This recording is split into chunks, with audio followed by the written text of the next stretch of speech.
दैनिक नवज्योति के virtual talk show में मैं आप सभी साधु संतों महंतों का स्वागत करता हूं। कोरोना वायरस के कारण देश के जहां कई इलाकों में धार्मिक स्थलों में श्रद्धालुओं को जाने की अनुमति सरकार की ओर से प्रदान कर दी गई है, लेकिन राजस्थान की राजधानी जयपुर समेत प्रदेश के शहरी इलाकों में अभी श्रद्धालुओं को मंदिरों में जाने की अनुमति नहीं मिली है। जयपुर वैसे अपनी स्थापना के समय से ही एक धार्मिक नगर के रूप में जाना जाता है। यहाँ के निवासियों के साथ ही यहाँ के राजा और शासक वर्ग भी आस्थावान रहे हैं, धर्मपरायण रहे हैं। जयपुर में मंदिरों की इतनी बड़ी संख्या के कारण ही इसे मंदिरों से मंडित नगर और दूसरी काशी और दूसरा वृंदावन भी कहा गया है। यहाँ के कई निवासियों की दिनचर्या मंदिरों में मंगला की आरती से आरंभ होती है और शयन की झांकी के साथ समाप्त होती है। ऐसे में कोरोना काल में मंदिरों का बंद होना यहाँ की धर्मपरायण जनता की आस्था के लिए किसी आघात से कम नहीं है। मंदिर कब खुलेंगे, फिलहाल अनिश्चितता का माहौल बना हुआ है। आज इस विषय पर दैनिक नवज्योति की ओर से आयोजित इस वर्चुअल टॉक शो में मैं आप सभी सम्माननीय श्रद्धेय संतों महंतों का दैनिक नवज्योति की ओर से मैं सुबोध पारिक आपका स्वागत करता हूं। और आज इस टॉक शो में पधारे हैं मोती डुंगरी गणेश मंदिर के महंत श्री कैलाश जी शर्मा साहब, इस्कॉन मंदिर मानसरोवर के प्रवक्ता श्री जनार्दन जितेंद्रिय, गलता के पीठाधीश्वर स्वामी अवधेशाचार्य जी महाराज, ज्योतिषाचार्य डॉक्टर महिमा चतुर्वेदी, महामंडलेश्वर पुरुषोत्तम भारती जी, कथावाचक डॉक्टर अनीता मिश्रा जी, खोले के हनुमान नरवर आश्रम सेवा समिति के महामंत्री बीएम शर्मा जी, ज्योतिषाचार्य जी डॉक्टर दुर्गादत्त जी शर्मा, वास्तुशास्त्री एस.के. मेहता और लाडली जी मंदिर के महंत संजय गोस्वामी। सर्वप्रथम मैं ख्यातनाम गलतापीठ के पीठाधीश्वर श्री अवधेशाचार्य जी को नमन करते हुए पूछना चाहता हूं कि आप कैसा भविष्य देख रहे हैं? क्या फिर से वह स्थिति बहाल हो पाएगी जब विभिन्न अवसरों पर गलता तीर्थ पर हजारों श्रद्धालुओं की भीड़ जुट जाती थी? मेरा सवाल श्रद्धेय श्री अवधेशाचार्य जी से।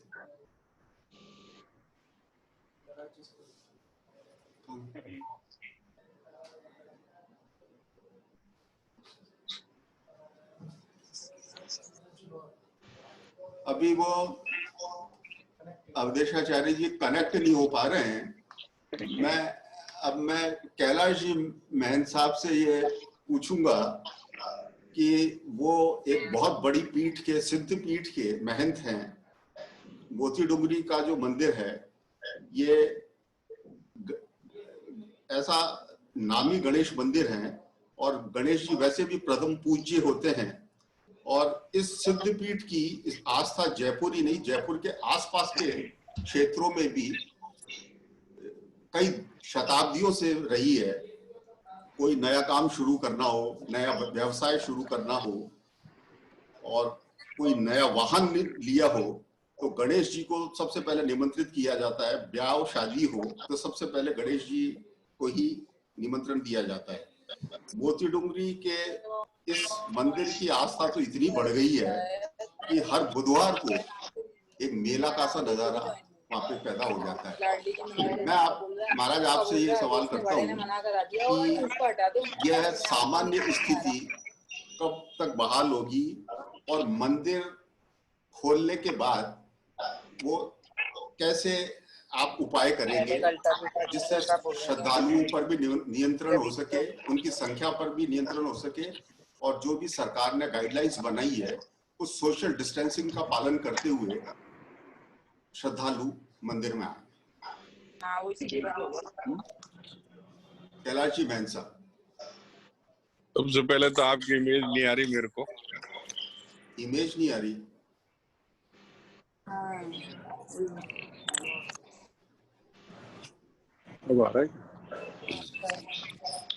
आप सभी लोगों को मेरा सत प्रणाम, शुभकामनाएं।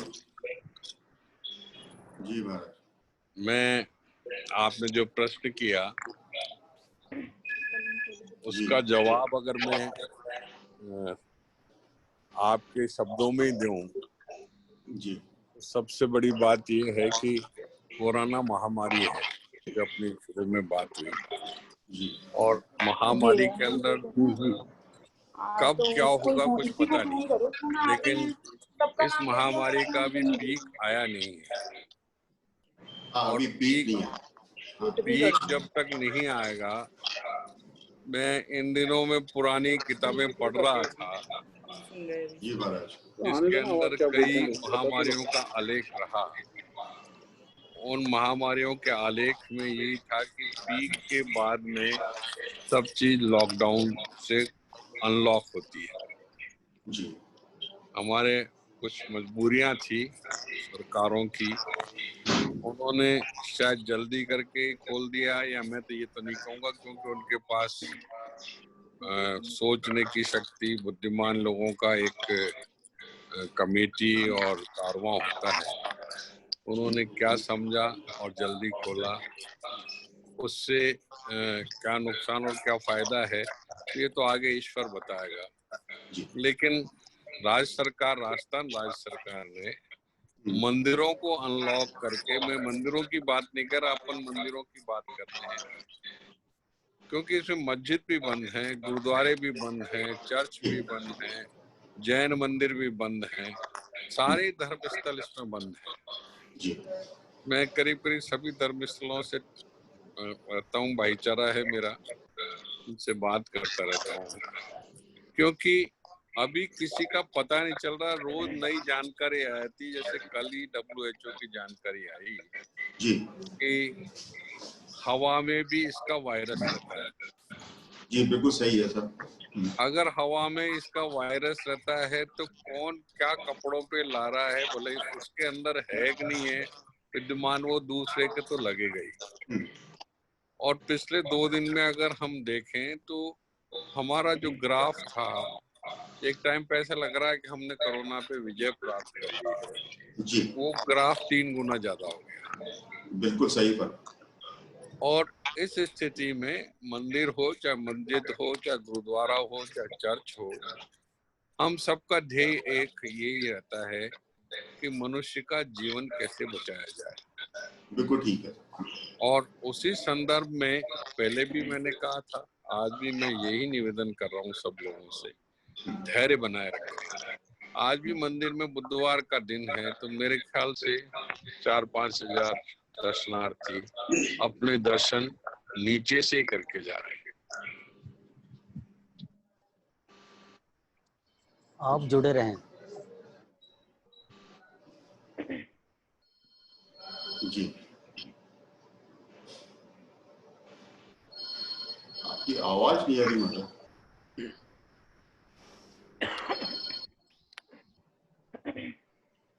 कनेक्शन में कोई समस्या आ गई है?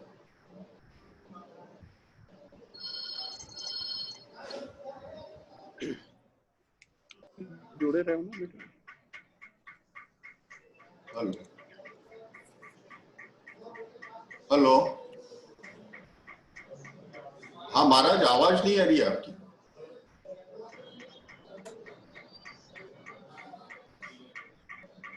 हेलो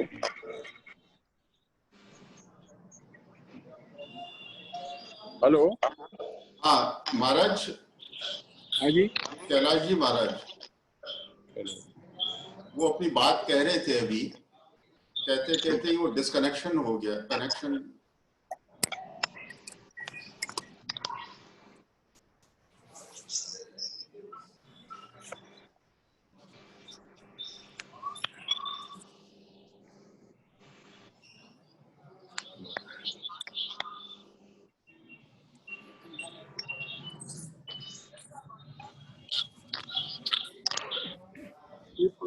चला लो, हेलो जो बंद कर दो जवाहर।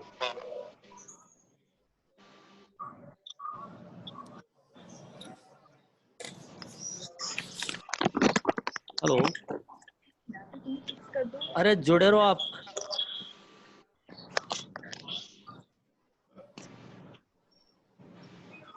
दोबारा देखो। हाँ रामस्वरूप जी, एक बार कैलाश जी साहब को एक बार लगाओ ना फोन, क्या बात है।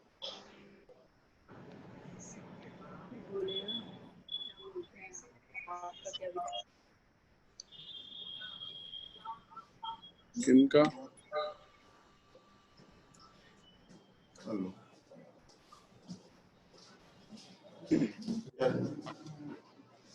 कैलाश जी अपनी बात कैसे कहती है? मोबाइल से कर रहे हैं सर कनेक्ट। हेलो, मोबाइल से कनेक्ट कर रहे हैं, कैसे चल रहा है? हाँ भाई साहब, कैसे हट गए? आपकी कैसे हट किसी- हैं?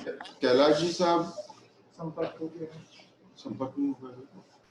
दोबारा कनेक्ट हो गया। रामस्वरूप जी, वो रामस्वरूप जी, हाँ जी, तो मैं कैलाश जी साहब उनका अपनी उसमें बोलना नहीं क्या कुछ? कैलाश जी साहब अपनी बात कहते कहते बीच में वो तकनीकी खामी के कारण, हाँ हाँ कैलाश जी साहब, हाँ और शायद नेट में प्रॉब्लम आ गई। हाँ कोई नेट की प्रॉब्लम थी। हाँ आप बताएं साहब, हाँ कि लॉकडाउन थोड़ा जल्दी हो गया, खोल दिया। मैं निवेदन नहीं, मैं ये नहीं कर रहा क्योंकि उनके पास तो ज्यादा सोचने के हैं, लेकिन जो अपन अखबारों में पढ़ते हैं कि पीक के बाद में मिनिमाइज हुआ, उसके बाद में लॉकडाउन खुले, जी लेकिन मंदिर अनलॉक रहे। उससे सबसे बड़ी बात यह है कि आज मैं बुधवार की बात करूं तो आज भी 5-7 हजार आदमी सुबह से अब तक दर्शन करने के लिए आ रहे हैं, लेकिन वो बाहर से ही अपने दर्शन करके जा रहे हैं, क्योंकि सावों का टाइम है, कोई गढ़जोड़े की जात ला रहा है, कोई अपनी गाड़ी ला रहा है, कोई क्या कर रहा है, तो वो बाहर से ही अपने जा रहे हैं और अपना उसके अंदर काम निपटा रहे हैं।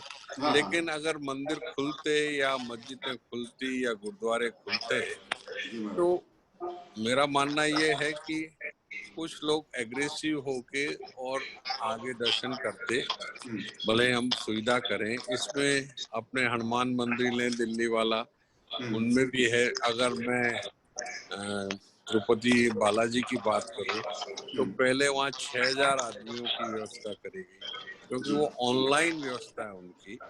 दूसरा बात, अब वो मैक्सिमम 12,000 पे उन्होंने रोक दिया उसको। इतना बड़ा परिसर होते हुए भी वो 12,000 आदमियों के दर्शन कर पा रहे हैं। हमारे राजस्थान में मंदिरों के अंदर बहुत छोटे परिसर हैं और छोटे परिसर होने के कारण वो सारी व्यवस्थाएं सड़क पे होती हैं। मैं मस्जिदों की बात करूं तो मस्जिदें भी इतनी छोटी हैं कि उनकी जुम्मे की नमाज जो है या तो सड़क पे होती है या उसके बाहर मैदान में होती है। गुरुद्वारों के अंदर अगर हम ये कहें तो गुरुद्वारे भी अपने हिसाब से ही उतने बड़े नहीं जितने बड़े होने चाहिए। अब इन सब चीजों को देखते हुए मेरा मानना यही है कि सरकार ने जो निर्णय लिया वो आगामी दूरदर्शी लिया हुआ है और मंदिर और धर्मस्थल लॉकडाउन करे हुए हैं। अब जब ये सब स्थिर हो जाएगा, जब खुलेगा, उसके अंदर मेरी तो यही सुझाव है कि जब पीक आ जाए और पीक ढलने लगे तो मंदिर खुल जाए। जी हाँ, जैसे महाराज, जैसे कई लोगों का कहना है कि जब मॉल खुल गए, मॉल में भी जहाँ ऑफिसेस चल रहे हैं वो खुल गए, रेस्टोरेंट्स खुल गए, क्लब आदि भी खुल गए, तो धार्मिक स्थलों को भी खोल देना चाहिए। कोरोना का डर तो है, लेकिन इसी में अपने को सारे काम भी करने हैं, तो सोशल डिस्टेंसिंग को के साथ अगर मैं एक विचित्र सी बात कहता हूँ, एक मॉल में जी मेरे ख्याल 100 दुकानें होती हैं।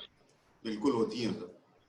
और 100 दुकानों के 100 मालिक हैं, 100 ट्रेंड हैं। जी 100 दुकानों के अंदर हर दुकान में 4 कर्मचारी मानूं तो उनके पास 400 कर्मचारी हैं। जी सारे के सारे जो मॉल में घुस रहे हैं वो एक दुकान पे नहीं जा रहे, और एक दुकान पे जाके और खरीदारी नहीं करते। एक दुकान पे ज्यादा से ज्यादा 3 से 4 आदमी जाते हैं और वो अपना सामान उस हिसाब से लेते हैं। मैं उनका कंपैरिजन धर्म से नहीं करना चाहता। धर्म एक आस्था का केंद्र है जहाँ मानसिक शांति मिलती है और मानसिक हेलो हाँ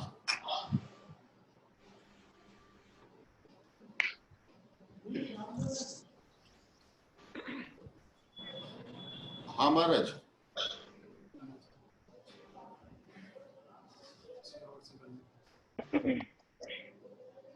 फिर तकनीकी खामी के कारण आपसे संपर्क कट गया है महाराज।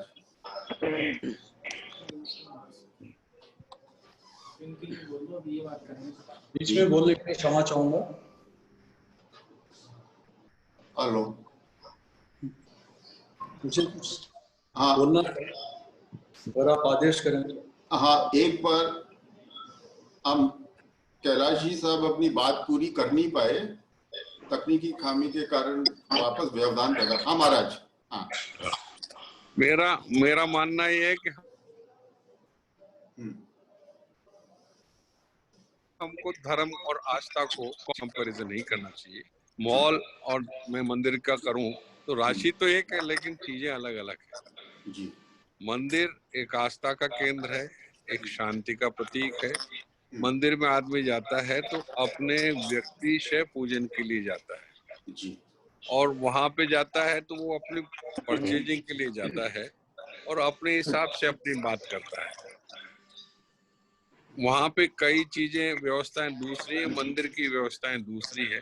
अगर खुलेगा तो इसकी व्यवस्थाएं मंदिरों में हमारे पास भी है, लेकिन अभी लॉकडाउन रहे तो ठीक है क्योंकि अभी ये बहुत ज्यादा फैल रहा है। मुझे एम्स के एक डॉक्टर साहब हैं सिंगल जी, उनकी कही बात याद आती है कि 15 जुलाई को पीक के ऊपर भी पीक होगा इंडिया में और हम जुलाई एंड तक उन्होंने जैसा कहा था 1 करोड़ के आसपास हो जाएगा। तो ऐसी महामारी से बचने के लिए अगर ये चीज होती है और लॉकडाउन रहता है तो मैं उसका समर्थन करता हूँ। ठीक है महाराज, आपका बहुत बहुत आभार, आपने अपनी राय व्यक्त की। मेरा एक सवाल पंडित शिवदत्त जी शास्त्री जी से है कि मंदिरों के साथ लोगों का रोजगार भी जुड़ा हुआ है। श्रद्धालु प्रसाद चढ़ाते हैं, 56 भोग के आयोजन करते हैं, फूल माला आदि का कारोबार भी चलता है। भजन कीर्तन कथा वाचन प्रवचन आदि के आयोजन भी मंदिरों में लगातार और नियमित रूप से होते हैं। अब ये सभी धार्मिक अनुष्ठान बंद है, ऐसे में इससे जुड़े हुए लोगों को, जिनको ये रोजगार का साधन है, उनको आय का साधन उनको कैसे किया जाए, कैसे उनके आय का साधन बन जाए। पारिक साहब, बहुत सुंदर आपने प्रश्न किया है। वास्तव में ये जो महामारी है ये केवल एक देश में नहीं है, फैल रही है और विश्व के अंदर है। तो हमारे शास्त्रों में वर्णन है, उपसर्गान शेषांस्तु महामारी समुद्भवान। महामारी का तात्पर्य होता है जिसका असर सब तरफ हो, सर्वतोमुखी हो, सार्वभौम हो, ऐसी महामारी है। और इससे सबसे बड़ा उपाय बचने का यही है, स्वयं की रक्षा।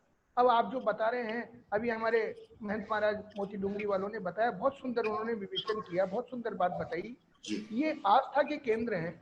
अब इसमें पुष्पमाला भी जाएगी तो वो बनाने वाला भी कोई होगा, कितने हाथ, कोई तोड़ने वाला होगा, कोई बनाने वाला होगा। प्रसाद बनेंगे तो उसमें कितने हाथ लगेंगे, कितने लोग उसके काम में लगेंगे। इतने लोग कथा प्रवचन वाले आते हैं तो उनके लिए भी सारी व्यवस्था वैसी करी जाएगी। ये हमको तो एक ऐसा अनुभव होता है कि हमारे काल में ये एक पहली बार ऐसा हो रहा है। या तो गाय भैंसों के मुंह में वो मास्क बांधा जाता था, आज हर मनुष्य बंधा हुआ है। ये अपनी सुरक्षा है। हमें याद है पिछली बार गणगौर की, रामनवमी की, जन्माष्टमी की शोभा यात्राएं निकालने के लिए हमने शहर के बैरिकेड हटाए थे, ये मेट्रो का जो काम चल रहा है। लेकिन इस बार कोई आवश्यकता नहीं पड़ी क्योंकि सबको अपना डर है। महामारी एक ऐसी है, सबको अपनी सुरक्षा की, पहले अपनी रक्षा करेंगे जब दूसरे की रक्षा कर पाएंगे ना। तो इसलिए ये सुरक्षा आवश्यक है। अभी ये कैसे रोजगार होगा, क्या होगा, ये तो समाज का कार्य अथवा सरकार की जिम्मेदारी है, वो क्या करती है, इसके विकल्प में क्या किया जा सकता है।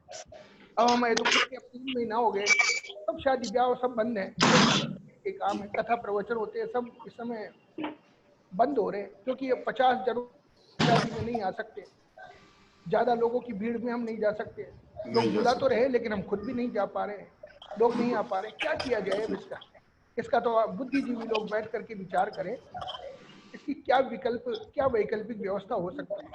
हाँ, आय के स्रोत की वैकल्पिक व्यवस्था के लिए या तो सरकार प्रयास करे या और कोई जो सामाजिक और या इस तरह के संगठन हैं वो आगे आए बिल्कुल, इसके बिल्कुल। बारे में, ये आपका कहना है। ये आगे आवे, यही हो सकता है, और तो क्या उपाय हो इसका। रामस्वरूप जी, तो सरकारी लोग करने वाले हैं, अरे। उनके यहाँ तो तनख्वाह मिल जाती है, अजी उसमें ना नाम सेठ बोला ना साहूकारों के जोड़ना यहाँ भी है होगा कि तो नहीं वो जोड़ना है। सब उनकी है। हेलो। लेकिन जो ये हाँ। पंडित लोग हैं, हाँ, मैं ले रहा हूँ, आप मंदिर वाले बने हैं, रहो। जिनका यार कार्य तो समाज उसमें से तो चलता नाम ही है, नहीं बोला ना कुछ किया, जिनका कार्य उनसे उसमें चलता तो है, ना तो बोला ना कुछ किया यार। मैं बोल देता हूँ, कोई दिक्कत नहीं। हाँ, मैं संजय गोस्वामी जी का स्वागत करता हूं कि वो इस वर्चुअल टॉक शो में पधारे हैं जी। और मैं अब मेरे सहयोगी और मेरे साथी रामस्वरूप वर्मा से आग्रह करूंगा कि वो अब आपसे कुछ प्रश्न करेंगे। रामस्वरूप वर्मा। दैनिक नवजीत टॉक शो में एक बार फिर आपका स्वागत है। मैं इस्कॉन मंदिर मानसर, ये क्या आ गया? जनार्दन जी बात सुन रहे हैं मेरी? क्या लिखा हुआ? जनार्दन जी, जनार्दन जी हाँ, हमारे तो सुन रहे हैं? कुमारों ने इतनी बढ़िया व्यवस्था की है, ये संस्कृत पढ़ते हैं, अंग्रेजी भी फराटे से बोलते हैं, देखिए कोई दिक्कत नहीं आ रही है हमको तो, आपकी आवाज में ना हमारी आवाज में। जनार्दन जी सुन रहे हैं आवाज? हाँ प्रभु जी, मुझे आवाज आ रही है। हाँ, मैं आपसे सवाल करता हूँ। धरती पर ये पहला अवसर है जब कोरोना जैसी महामारी ने भक्त और भगवान को एक दूसरे से अलग कर दिया है, आप इसे किस तरह लेते हैं? प्रभु जी देखिए, ये धरती पे मतलब इस तरह का जो महामारी आई है, ये पहले बार आई है। महामारी बहुत तरह की आई है धरती के ऊपर, टाइफाइड भी आई है, स्वाइन फ्लू भी आया है, और एक दूसरे को छूने से जो ये महामारी आई है कि एक दूसरे को छूने से भी ये बहुत ज्यादा फैल जाती है। तो इसको इस समय अगर हम मंदिरों को बंद रखेंगे तो थोड़ा ज्यादा बढ़िया रहेगा, क्योंकि मंदिरों में आने वाले जो श्रद्धालु हैं, हाँ जी, हाँ जी, तो उनकी उम्र ज्यादा 55 साल से 65 साल या उससे ऊपर वाले होते हैं जी, और उन्हीं के लिए WHO की गाइडलाइन है 10 साल से छोटे उम्र के और 55 साल से बड़े उम्र के, उनके लिए ये सबसे ज्यादा डेंजर है।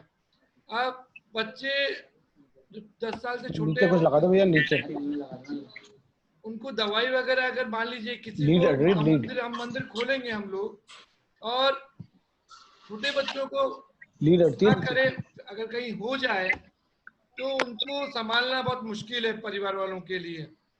और बड़े उम्र के जो लोग हैं, मेरी फोटो आड़ी हो जाएगी, जो बड़े उम्र के हैं वो लोग हम उनको खोना नहीं चाहेंगे, क्योंकि हम उनसे समाज में बहुत कुछ हमें सीखना है, हमारी न्यू जनरेशन को, ठीक है। वो हमारे लिए मतलब हमारे सब कुछ है, क्योंकि हम अभी जो 55 साल से उम्र के होते हैं वो हमें कुछ ज्ञान दे सकते हैं, हम उनके पास बैठेंगे, ठीक है। तो इसके लिए हमें ये बहुत जरूरी है कि हम सरकार के जो नियम का पालन करें और नागरिकों की सुरक्षा के लिए हम मंदिरों को बंद रखें।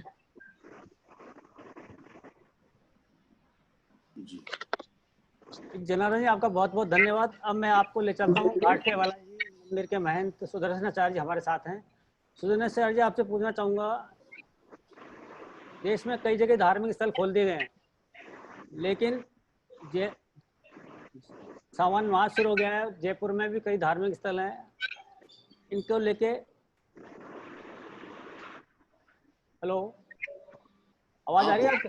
हाँ, आवाज जा रही है, बोलो बोलो आप। लोग भगवान के दर्शन से वंचित हैं, आप इसे किस तरह लेते हैं? सुदर्शन आचार्य जी, हेलो। सुदर्शन आचार्य जी, हाँ जी। आ रही है आवाज मेरा? हाँ, आवाज आ रही जी। हाँ, तो किस तरह से मंदिर खोलने चाहिए आपको या बंद रहने चाहिए? अब ये तो जो प्रकृति ने जो जैसा अपन देख रहे हैं आज, जी ईश्वर की जो माया है, जीव और प्रकृति वो ईश्वर के ही अधीन है। उस रूप में यदि अब आज हम देखते हैं तो हर घर में मंदिर बना हुआ है जहाँ पर हम भगवान से जुड़े रहते हैं। और उसी रूप में यदि आज हम भगवान को, चूंकि भगवान तो सृष्टि के कर्ता हैं, कर्म फल प्रदाता हैं, नियंता हैं, सर्व अंतर्यामी हैं और ऐश्वर्य और सौंदर्य प्रदान सभी कुछ देने वाले हैं, तो यदि घर में बैठकर भी यदि हम करते हैं और मंदिर में जाके यदि हम करते हैं तो थोड़ा सा जो ये महामारी है इससे हमारे को सावधानी तो पूर्णतः रखनी ही चाहिए, लेकिन जो भय का वातावरण है उस भय को दूर करने वाले भी हम लोग ही हैं। आज उससे यदि हम भयभीत होंगे तो हमारे घरों में अनेक तरह की सोच व्याप्त होती है। इसलिए उस भय से डरने की, भय को अपने अंदर प्रवेश करने की आवश्यकता नहीं है। हम नित्य प्रति और निरंतर ये जो समय है, ये वर्तमान का जो समय इतना लंबा हमको मिला है, 4 महीने से हमको बहुत समय मिला है। हम इसके अंदर नित्य और निरंतर यदि अभ्यासरत होकर 5 मिनट भी भगवान के लिए समर्पित होते हैं तो हमारा जो भय का वातावरण है वो दूर होता है और सब कुछ ईश्वर के अधीन है। चाहे वो रोग हो, चाहे कुछ भी है, उस सब को दूर करने वाले ठाकुर जी हैं। यदि उसका इंतजाम पूरी तरह से मंदिर में रहने वाले महंतों, पुजारी हों और सरकार साथ में होकर के उस रूप से यदि उसका कुछ दिशा दे पाए तो ये मंदिर खोले जा सकते हैं। ठीक है सुदर्शन जी, धन्यवाद बहुत बहुत आपका। अब मैं आता हूँ पुरुषोत्तम भारती जी महामंडलेश्वर, और आप देवालय संरक्षण समिति के उपाध्यक्ष भी हैं।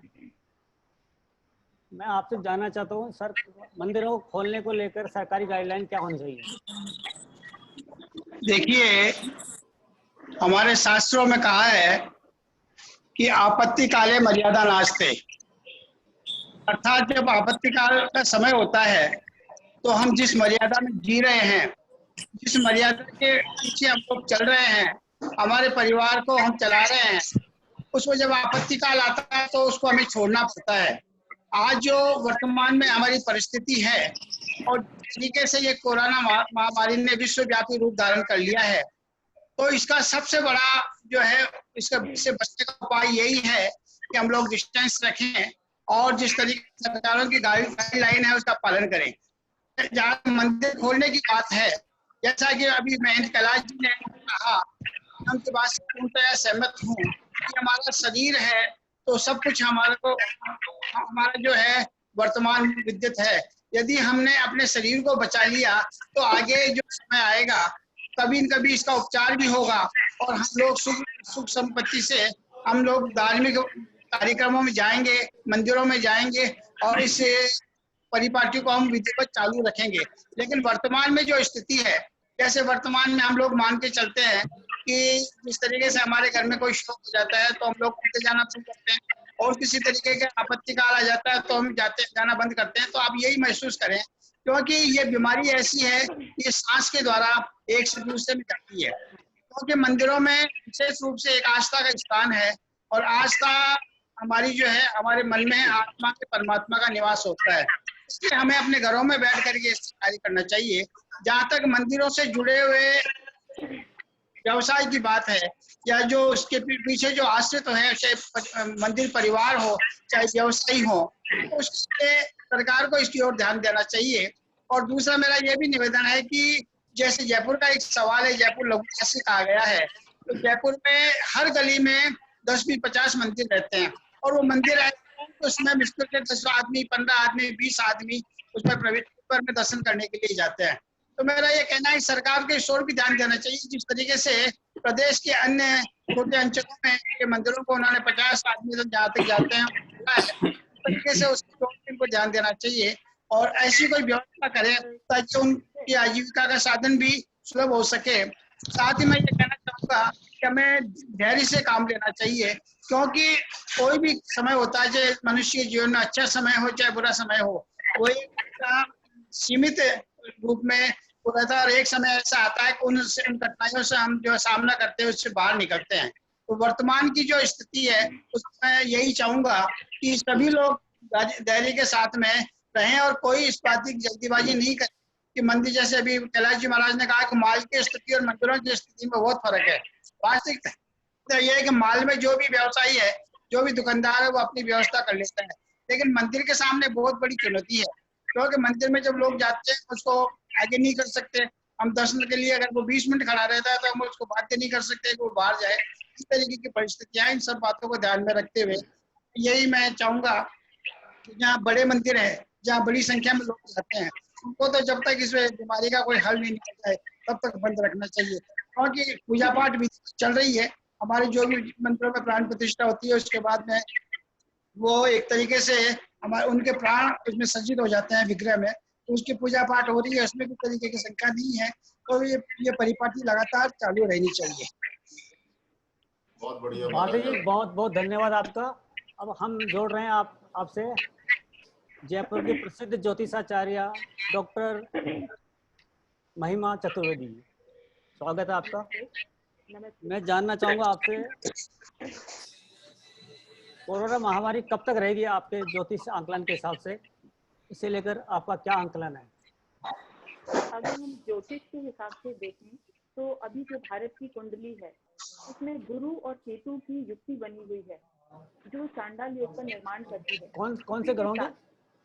गुरु और केतु की युक्ति बनी हुई है गुरु जो और चांडाल केतु योग, जी ये धनु राशि में बनी हुई है और ये चांडाल योग का निर्माण कर देती है। इसके साथ साथ ही हम देखेंगे कि पीछे काफी सारे ग्रहण चांडाल मतलब चांडाल, देखिए ये नेगेटिव प्रभाव उत्पन्न कर देता है और महामारी को बढ़ाने वाला होता है। इससे कुछ राजनीतिक उथल पुथल हो सकती है, दुष्प्रभाव हो सकते हैं, महामारी के बढ़ने के संकेत हैं। इसी के साथ साथ अगर मैं आपको बताना चाहूंगी, जैसे शनि है, गुरु है, राहु केतु तो वक्रीय है ही, ये भी क्या होता है कि महामारी को बढ़ाने वाले दोष उत्पन्न कर देते हैं। इसके साथ साथ ये देखा गया है कि जैसे ही शनि मकर राशि में रहता है इससे भी बहुत सारी महामारियां उत्पन्न हो जाती हैं।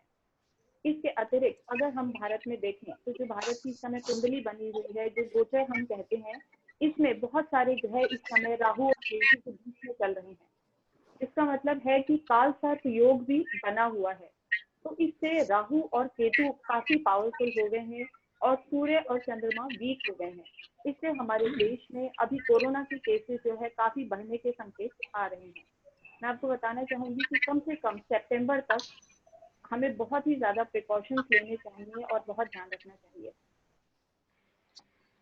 अगर हम मंदिरों को देखें, जहाँ तक मंदिरों की बात है, तो अभी जो सरकार के दिशा निर्देश हैं उसी को हमें पालन करना चाहिए और अगर किसी कारण से खुलते भी हैं तो हमें पूरी तरीके से सोशल डिस्टेंसिंग को फॉलो करना चाहिए, मास्क का प्रयोग करना चाहिए। वैसे तो भगवान और भक्त का जो रिश्ता है वो घरों से भी पूरा हो सकता है। अगर हम चाहें, जैसे अभी सावन का महीना चल रहा है, तो हमें ज्यादा से ज्यादा शिव आराधना करनी चाहिए और महामृत्युंजय के जाप करने चाहिए, जो चारों तरफ नेगेटिविटी फैली हुई है उसको दूर करने में बहुत सहायक होगा। मैडम, कोरोना भगवान से भी ज्यादा मजबूत हो गया है जो ताले लगाने पड़े? नहीं, ऐसा बिल्कुल नहीं है। देखिए, भगवान तो हमारे दिलों में भी बसता है और ये आत्मा और परमात्मा का संबंध है, हम उसी के बच्चे हैं। तो आप ऐसा बिल्कुल ना सोचें, कोई भी भगवान से ऊपर शक्तिशाली नहीं हो सकता है। लेकिन ये देखिए एक प्रिकॉशन का है, क्योंकि हम इंडिया में रहते हैं और इंडिया में हमारी बहुत ज्यादा भगवान में आस्था है। और अगर ये मंदिर खोले जाते हैं तो जिस तरीके से अभी हमारे साथियों ने बताया कि मॉल में फिर भी कुछ लोग लिमिटेड जा रहे हैं, लेकिन मंदिर खुलते ही हमारी श्रद्धा इतनी अटूट है कि वहाँ भीड़ एकत्रित हो सकती है और ये जो कोरोना महामारी है ये बढ़ सकती है। तो मैं तो यही कहूंगी कि हम घर रह के ही पूजा आराधना करें और अपने इम्यून सिस्टम को स्ट्रॉन्ग करें आराधना घर से भी की जा सकती है। ज्यादा से ज्यादा महामृत्युंजय के जाप करें। ठीक मैडम, बहुत बहुत धन्यवाद आपका। अभी एस के महाराज जी बहुत देर से इंतजार कर रहे हैं हमारा। हाँ मेहता जी, मैं जानना चाहूँगा, कोरोना महामारी ने पूरी दुनिया को तबाह कर दिया है, और ज्योतिष और या वास्तु में ऐसा कोई समाधान है क्या जिससे ये बीमारी दूर हो सके? आप सभी लोगों का बहुत बहुत धन्यवाद। इसमें सबसे जो मेरे जो विचार हैं वो आप सब लोगों से अलग हैं। जैसा कि आपका मानना है कि कोरोना एक वायरस है और इसके कारण से जो है एक बहुत बड़ा संकट आया हुआ है, तो मेरा ये मानना है कि कोरोना पहले से है, आज से 10,000 साल पहले से है। आज जो आप देख रहे हैं वो एक भ्रम की स्थिति है, और ये भ्रम जो है ये इस साल सन 2020 का जो संबंध है राहु ग्रह से है, और राहु जो है एक मायावी ग्रह है जिसके कारण से ये भ्रम की स्थिति बनी हुई है। वास्तविकता ये है कि जो WHO है यानी स्वास्थ्य संगठन, उसका उत्तर, पूरब और ईशान आज से पहले खुला हुआ था। करीब 1 साल से वहां पे निर्माण हो रहा है, और विश्व स्वास्थ्य संगठन के जो बिल्डिंग है उसमें वास्तु दोष उत्पन्न हो गया है। इसके कारण से उसको समझ में नहीं आ रहा है कि कोरोना जो है उसकी हकीकत क्या है।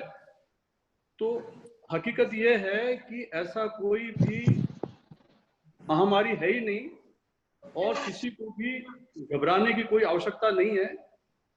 कोरोना हवा में है, और ये बात मैं अप्रैल से ही कह रहा हूं कि ये एक भ्रम की स्थिति है, और ये जितने भी उपाय हो रहे हैं, जैसे आप देख रहे हैं कि मास्क भी लगा रहे हैं, सैनिटाइजर का भी उपयोग हो रहा है, लॉकडाउन भी हो रहा है, तो जितने भी उपाय हो रहे हैं इनका कुछ भी रिजल्ट नहीं आने वाला।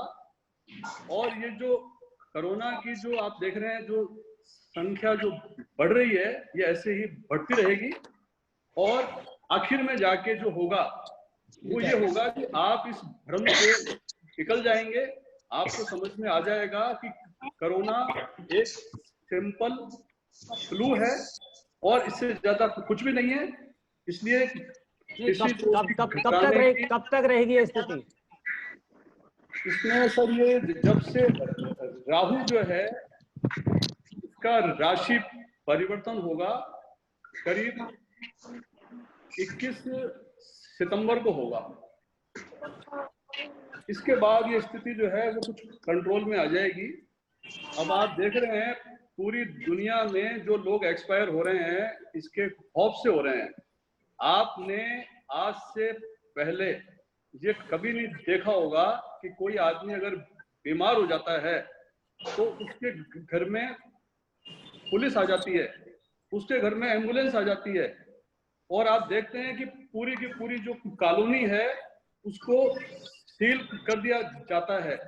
यानी ऐसा एक खौफ का वातावरण है जिससे आदमी को लगता है कि कोई बहुत खतरनाक कोई बीमारी आ गई है। यानी वो एक कोई बीमार नहीं है, कोई आतंकवादी हो गया वो आदमी। तो ये जो आप इसका प्रोटोकॉल देख रहे हैं ना, ये सारी समस्या इस प्रोटोकॉल के कारण से हो रही है। आप एक सबसे इंटरेस्टिंग जो है इसमें कोरोना में कि 100 में से 80% लोगों को ये पता ही नहीं होता कि उनको कोरोना हुआ भी था क्या। अगर कोरोना कोई खतरनाक बीमारी होती तो 100 में से कम 90% आदमी खत्म हो जाते। तो सबसे पहला जो सवाल है कि कोरोना जो है अगर वो बहुत ज्यादा खतरनाक है तो लोग अपने आप ही ठीक कैसे हो रहे हैं? पहला सवाल। दूसरी बात यह है कि एक दूसरे से फैलता है ये, तो आप ये देखें कि एक घर में जहाँ पे 18 से 19 लोग हैं, उनमें उसके परिवार के एक आदमी को ये बीमारी होती है और उस एक के अलावा किसी भी आदमी को नहीं होता है। तो जब घर में रहने वाले आदमी को ही नहीं हो रहा, तो बाहर जो लोग घूम रहे हैं उनको होने की ऐसी कोई भी नहीं है संभावना। कोरोना एक सिंपल फ्लू है और जैसे सर्दी खांसी होता है ये बिल्कुल वैसे ही है। इसमें कहीं पर भी घबराने की या कोई टेंशन लेने की आवश्यकता नहीं है और जो इसका रिजल्ट आने वाला है वो यही आएगा। लास्ट में WHO का एक स्टेटमेंट आएगा कि कोरोना सब जगह है, इसलिए आप अगर घर में रहेंगे तो घर में भी रहेगा, आप बाहर जाएंगे तो वहां भी मिलेगा आपको। एक ना एक दिन ये सबको होना है। इसको एक आपको किसी को भी घबराने की या मंदिर को बंद करने की या लॉकडाउन करने की कोई आवश्यकता नहीं है। इससे देश को बहुत बड़ा नुकसान हो रहा है। ठीक है, मैं इसमें आपको एक छोटी सी बात और बताऊंगा सर। हाँ। आप जहां पे भी देख रहे हैं भारत में जिन स्टेट में बहुत ज्यादा हालत खराब है, अगर आप जाके देखेंगे तो वहां पे जो सरकारी हॉस्पिटल हैं उनका उत्तर, पूरब और ईशान कोण वास्तु के हिसाब से दूषित है। जहां जहां ये दूषित है वहां स्थिति आउट ऑफ कंट्रोल है। हम राजस्थान की वो करते हैं, बात करते हैं। आप भीलवाड़ा के हॉस्पिटल को देखेंगे तो भीलवाड़ा का हॉस्पिटल जो है उसकी उत्तर दिशा खुली हुई है, उसका ईशान कोण भी खुला हुआ है, इसलिए वहां स्थिति बहुत अच्छी हो गई थी। आप जयपुर की वो करेंगे, बात करेंगे, जयपुर का जो SMS हॉस्पिटल है, SMS हॉस्पिटल के ईशान कोण में कचरा डिपो बना हुआ है। अब आप मुझे बताएं कि ईशान कोण जो देव सेंटर में फोटो नहीं आ रही रामस्वरूप जी, वहां पर कचरा डिपो होना चाहिए। रामस्वरूप जी ठीक बताइए, बहुत बहुत धन्यवाद आपका। रामस्वरूप जी, अब अगला सवाल मैं संजय गोस्वामी जी से करें आप। हाँ संजय गोस्वामी, नमस्कार साहब। नमस्कार सर, प्रणाम साहब। हाँ नमस्कार जी। नमस्कार साहब। कोरोना लॉकडाउन के कारण छोटे मंदिरों को सबसे ज्यादा परेशानी है, किस तरह से गुजर रहे हैं आप लोग? मेरा तो साहब यही निवेदन है, हम तो यही कहना चाहेंगे कि ये जो समय हुआ है ना लॉकडाउन वाला, ये वरदान मिला है हमें। वो इसलिए क्योंकि किसी प्रकार की कोई चिंता ही नहीं है, चिंतन करना है हमें। आत्मा वारे दृष्टव्य श्रोतव्य निधिध्यासितव्य, आत्मा का परमात्मा से मिलन का अनुपम अलौकिक समय मिला है। क्योंकि आत्मा में ही परमात्मा विराजमान होते हैं। तो अंतः सुख है जिसमें हम अनुभव कर सकते हैं भगवान का दर्शन करना, और वो हमें अभ्यास से ही संभव है। स्वाध्यायात् मा परमगम्यते। मैं जानना चाह रहा था, मतलब भक्तों से ही वो मंदिर चलते हैं, उनके दान दक्षिणा से, तो किस तरह की परेशानी आपको झेलनी पड़ रही है? ये समय असल में समस्या तो सब है ही कि बिना धन के कोई संभव ही नहीं है। अब समस्या तो है ही, पर प्रभु ही जब इतनी समस्या करिए, मेरा तो यही मानना है कि जो छोटे छोटे जो मंदिर है ना साहब, इनकी तो सरकार को ऐसी व्यवस्था कर देनी चाहिए कि कुछ प्रिकॉशन रखकर भक्तों का मंदिर में प्रवेश कराना चाहिए, और मंदिरों को ये निर्देश दे देने चाहिए कि आपको इस प्रकार से इनका पालन करना चाहिए जिससे इस बीमारी का आवागमन नहीं हो और भक्तों को अपने इष्ट की प्राप्ति हो, जिससे वो इष्ट से अपने दूर हो गए। ठीक है, आत्मा से तो कर रहे हैं, लेकिन मंदिर जाने की उनकी आदत है, क्योंकि स्थान देवत्व प्रधान तो स्थान में ही प्रधान है ना। हमारे धर्म शास्त्र भी यही कहते हैं कि स्थान प्रधान। तो गोस्वामी साहब, आपके हिसाब से छोटे मंदिरों को तो सरकार को बिल्कुल खोल देना चाहिए जी, और बड़े मंदिरों पे फिलहाल प्रतिबंध रहना चाहिए? बिल्कुल रहना ही चाहिए, क्योंकि हाँ साहब, देखिए छोटे मंदिरों में कोई समस्या नहीं है और उनकी व्यवस्था भी हो सकती है, जी। और क्योंकि छोटे मंदिर ऐसे हैं, गलियों में मंदिर हैं, तो उसमें दिन भर में 20 आदमी, 25 आदमी, 40 आदमी जाते हैं। हाँ। तो उनको खोल देना चाहिए। जिस तरीके से ग्रामीण क्षेत्रों के मंदिरों को सरकार ने खोला है, उसी तरीके से शहर के जो छोटे मंदिर, क्योंकि अधिकांश मंदिर क्या है कि जयपुर में आप देखें तो 10-20-50 मंदिर ऐसे होंगे जिसमें बहुत बड़ी संख्या में श्रद्धालु जाते हैं। जी। बाकी मंदिरों में तो स्थिति ऐसी रहती है कि जो है 10 आदमी, 20 आदमी, 30 आदमी जाते हैं, तो उससे क्या है, उनका आत्मीय, उनको शांति भी मिलती है और मंदिर को भी उसमें सहयोग मिलता है कि जो भी आदमी जाता है उसमें कुछ भेंट चढ़ाता है, तो उनके मंदिर के पुजारी परिवार है उसके लिए भी वो ऐसी स्थिति रहती है। इसलिए उनको कैलाश जी साहब, साहब से मैं एक सवाल करूंगा कि जैसा कि पुरुषोत्तम भारती जी कह रहे हैं और संजय गोस्वामी जी कह रहे हैं कि सरकार को छोटे मंदिरों को श्रद्धालुओं को जाने की अनुमति दे देनी चाहिए और फिलहाल बड़े मंदिरों पे प्रतिबंध जारी रहना चाहिए, ये आपका क्या सोचना है इस बात? मैं इसके अंदर कुछ नहीं बोलूंगा। मैं सिर्फ एक प्रश्न है इन लोगों से ही, भारती जी से स्पेशली, कि ये कह रहे हैं कि छोटे मंदिर खोल देने चाहिए। हाँ। मेरा सिर्फ एक है कि छोटा हो चाहे बड़ा हो, व्यवस्था तो एक ही होगी ना। सोशल डिस्टेंसिंग होगी जी। उसकी सिक्योरिटी होगी। हाँ। उसका टेम्परेचर कंट्रोल का व्यवस्था होगी। वो कैसे करेंगे ये मेरे को इसका उपाय बताते हैं भारती जी। मैं भी आपके साथ हूँ। बड़े छोटे की बात नहीं, बड़े के पास संसाधन ज्यादा है। हाँ। छोटे के पास संसाधन कम है। तो वो जब संसाधन ही नहीं है तो खुलेगी कैसे? नहीं, ऐसा वैसा है। मंदिर की बात नहीं भारती जी, यहाँ पे यहाँ मंदिर, मस्जिद, गुरुद्वारा, सभी धर्मों की आप जैन मंदिर सबको खुलवा दो। फिर आप तो यार आप बहुत अप्रोच रखते हो, खुलवा दो जाके उसका। नहीं, बहुत सब धर्मों की बात है। सब धर्म संभाव के हमारी इन बातों से सहमत नहीं हूँ आपकी। मंदिर बड़ा हो चाहे छोटा हो, आज गांव के मंदिर में भी अगर जारी है, कलश यात्राएं जारी है, आपके कावड़ यात्राएं जारी, सरकार बहुत चिंतित है उस बात को लेके। जी। आज सावन के अंदर आपके कावड़ यात्रा आ गई, भले कुएं से सरकार ने भी अंचलों के जो मंदिर है, कावड़ यात्रा आती है, उनके ऊपर रोक चाहिए। कावड़ यात्रा पे रोक रहनी चाहिए, लेकिन रोकेंगे। मेरे को एक बार आज मंदिर, गणेश जी के मंदिर में दर्शन करने कोई आदमी आया, मंदिर खुला हुआ, मैंने कहा भाई आप नहीं जा सकते। क्या मैं रोक सकता हूँ उसको? क्या आप रोक पाओगे? लेकिन जिस तरीके से राज्य सरकार बता दे, रोक पाओगे? हाँ ना में बता दो यार आप तो।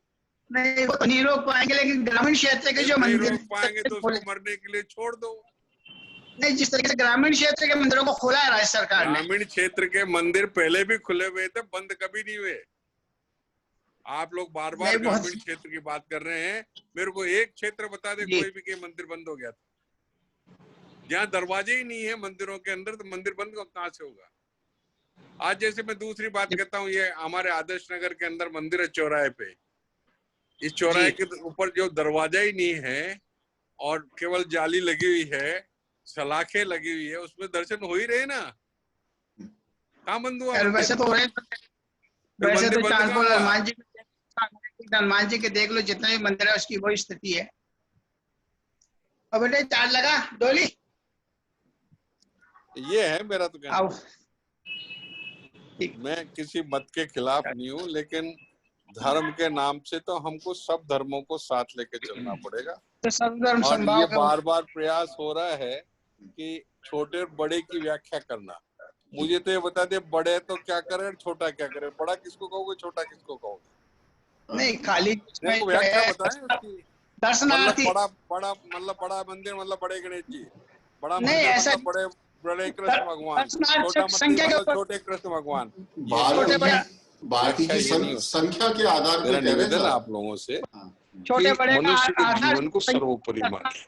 हमको इस बात की लड़ाई लड़नी चाहिए कि जो हम पहले लड़ाई लड़ रहे थे कि छोटे मंदिरों को सरकार दर्शनार्थियों के आधार के ऊपर ही होना चाहिए। रामस्वरूप जी, हाँ जी, उनके सेंटर में नहीं लिया, साइड में ही रख रखा है क्या? भारती जी समझ गए। ये लो सेंटर में आ गया। सेंटर में हो।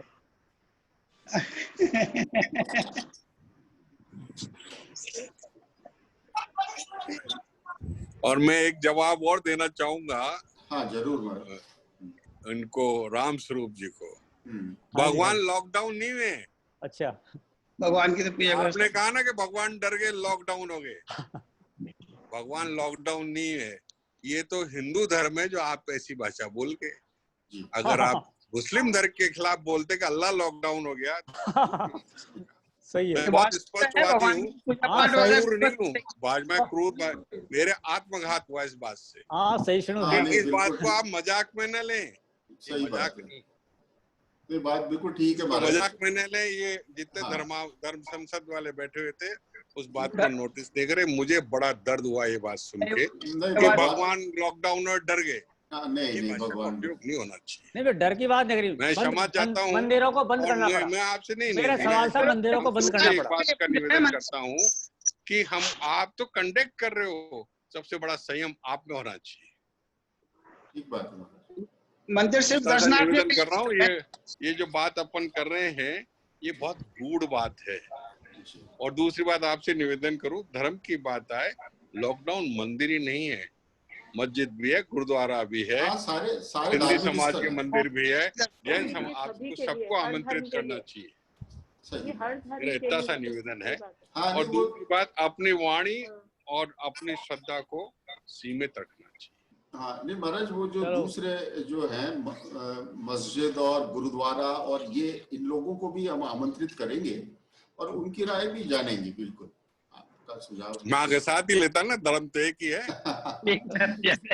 भाई, वो सब्जेक्ट तो एक है। हाँ, सब्जेक्ट एक ही है, लेकिन वो आप हमको विच्छेदित क्यों कर रहे हो आप? नहीं, नहीं, विच्छेदित नहीं कर रहे हैं सर। ये सबको मतलब पांच, दो बड़ा और पांच बड़ा छोटा बैठ गया। मैं तो ये पूछूं भाई, बड़ा गणेश जी और छोटा गणेश जी कैसे? बड़ा कृष्ण भगवान और छोटा कृष्ण भगवान कैसे? नहीं, बड़ा ऐसा नहीं है रामचंद्र सर। जी, छोटा रामचंद्र जी कैसे?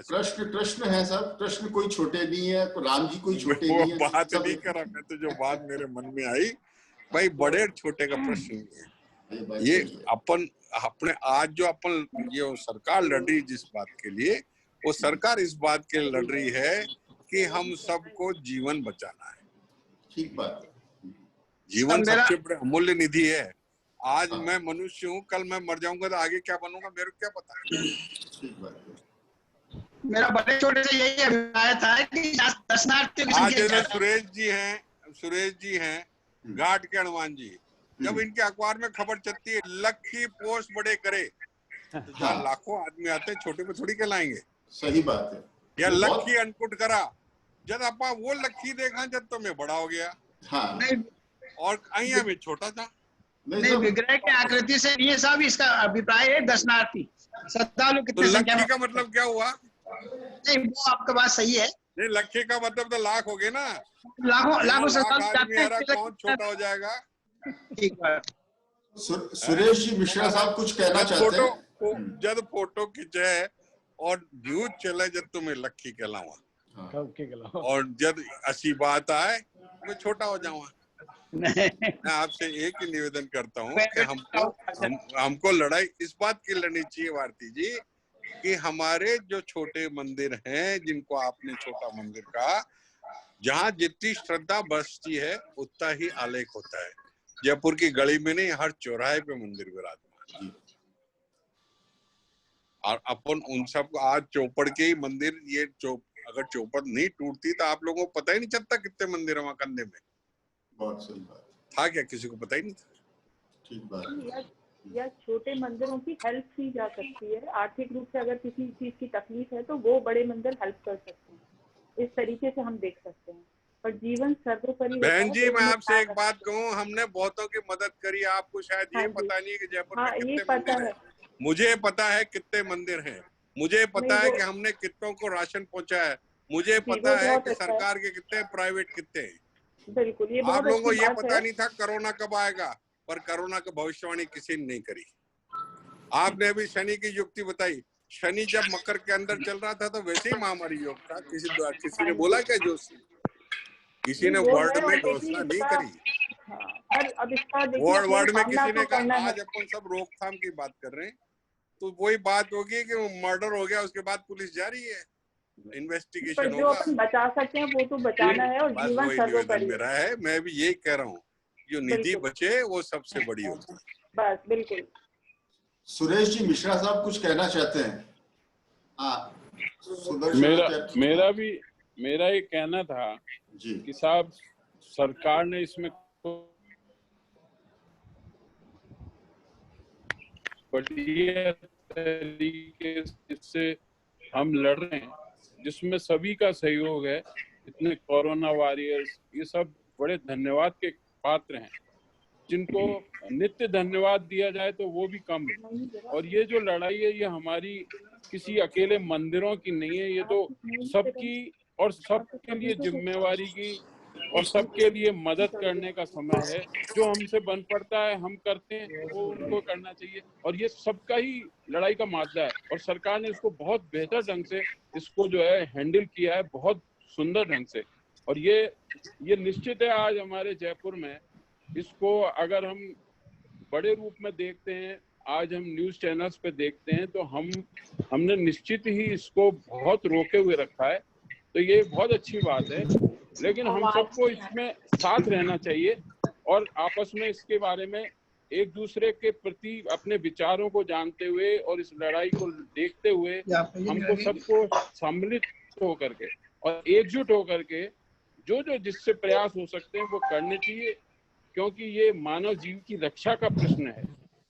समस्या ये सही है, अभी मेहता जी ने जैसा कहा कि ऐसा लगता नहीं है, लेकिन मृत्यु तो हो ही रही है, मृत्यु हो रही है और निश्चित ही हमको ये भी नहीं पता पड़ रहा है कि ये क्यों हो रहा है, ऐसा कहाँ जीवाणु कहाँ से आ रहा है, किस तरीके से आ रहा है, ये आज भी एक रहस्य बना हुआ है और इसके प्रति कोई पूरी तरह से कोई जवाबदेही नहीं है कि ये क्यों आता है। इसलिए हमारा एकजुट होना बहुत जरूरी है।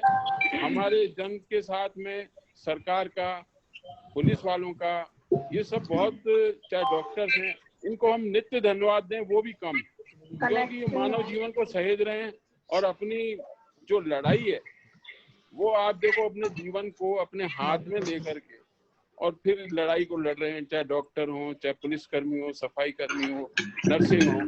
तो ये निश्चित ही, और मेरा तो ये भी कहना है कि ये अभी गोस्वामी जी ने कहा कि ये बड़ा अच्छा समय है और लोगों को थोड़ा इसके प्रति जागरूक यदि होते हैं तो नित्य और निरंतर भगवान के लिए संस्कारित होकर के अपने माता पिता भी ऐसा कहें कि भाई हम रोज 5 मिनट के लिए भगवान का नाम लें, तो निश्चित ही हमें आत्मबल इतना प्रदान होगा कि ये भय कम से कम हमसे दूर होता जाए। इससे भय करने की जरूरत नहीं है, इससे लड़ने की जरूरत है। और हमें एक जो है एकजुट होकर के, जैसे पहले गांव में परिवार एक रहते थे, ये समय बहुत अच्छा आया है कि सब एकजुट हों, एक हों। कैलाश जी महाराज भी हमेशा कहते हैं कि जो है मुट्ठी बंद होती है जब तभी ताकत होती है। तो मेरे को ये बड़ा अच्छा लगता है कि हम सबको एक होना चाहिए। अभी इन्होंने कहा सबको एक मंच पे भी बुलाएं तो बहुत अच्छी बात होगी, तो मेरा यही निवेदन। ये बहुत अच्छी बात है कि धर्मों से अलग हटके और सबको एक मंच पे लाना चाहिए और सबको सहयोग की भावना रखनी चाहिए और बचाने के लिए प्रयास करना चाहिए। आपको चार्जर पे लगा देगा मोबाइल? हाँ, शिवदत्त जी शास्त्री साहब कुछ लेके बैठे कहना चाहेंगे? जी, हुआ क्या चार्ज? बड़े मंदिर, छोटे मंदिर, ये सब बात हो सकती है जी। एक हम लोगों का तबका है तो न कोई मंदिर वाले हैं, न मठ मंदिर है, न कोई आश्रम है, न कोई किसी प्रकार की कोई सरकारी व्यवस्था है। तो आपने प्रश्न वो रोजगार वाला पूछ लिया, बाकी मेरा तो काम ज्योतिष का, वेदों का, कथा प्रवचन का है। अब इस समय 4 महीने हो गए अपने को लॉकडाउन के। अब इसमें मैं रहता हूँ रामगंज में, लेकिन न तो कोई बड़े मंदिर, न छोटे मंदिर, न कोई सरकार, न कोई समाज, कोई ने ये भी नहीं पूछा कि महाराज आप जी रहे हो कि मर रहे हो, क्या करूं। अब ऐसी स्थिति में तो केवल एक कविता याद आती है मुझे, भक्त और भगवान के बीच की, उसको मैं आपको सुनाना चाहता हूँ। 1 मिनट की कविता है। जरूर। भक्त कहता है भगवान को, मंदिर खुले तुम्हारे भगवान लेकिन कैसे आऊं मैं। भक्त कह रहा है ये, मंदिर खुले तुम्हारे भगवान लेकिन कैसे आऊं मैं, भक्त कहने के चक्कर में अपनी जान गंवाऊं मैं, मास्क पहनकर आऊं भी तो कैसे तुम पहचानोगे। आजकल हर भक्त के मास्क लगा हुआ है, वो कैसे पहचानेंगे। तो भक्त अपनी पीड़ा व्यक्त कर रहा है। मास्क पहनकर आऊं भी तो कैसे तुम पहचानोगे, दया दृष्टि प्रभु तुम्हारी, बोलो किस विध पाऊं मैं। भगवान जवाब दे रहे हैं।